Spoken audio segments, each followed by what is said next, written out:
जय जोहार, जय छत्तीसगढ़ संगवारी हो। स्वागत है आप मन के मोर मिनी ब्लॉग में। मैं समर के तैयार हो गए हैं और जात मैं अपन कोचिंग जाए में से पहली मोर नवा जूता ला देख लो संगवारी हो। नवा जूता पहन के मटमटा के आ गए हम घर में। हाँ, बने हैं चिकन साज। आज हरे पूरा तिहार माँ बने हैं हमार घर देसी कुकरी के साग।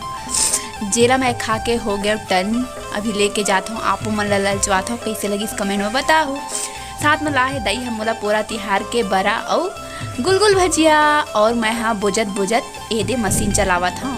साथ में मोर पसंदीदार बलून पैटर्न के ब्लाउज सिलत हूँ। और सिलत भी खाए के मजा कुछ और होते संगवारी हो। काबर की मोला बहुत पसंद है गुलगुल भजिया। आप मन ला पसंद है कि नहीं कमेंट में बताओ। वैसे संगवारी हो, आप मन घर का साग बने हैं और का रोटी बने हैं कमेंट में बताओ। संगवारी हो, खात सिलत मैं कर दारे एक ठलहन। मैं हाँ चाप दारे अपन होटला और आप मन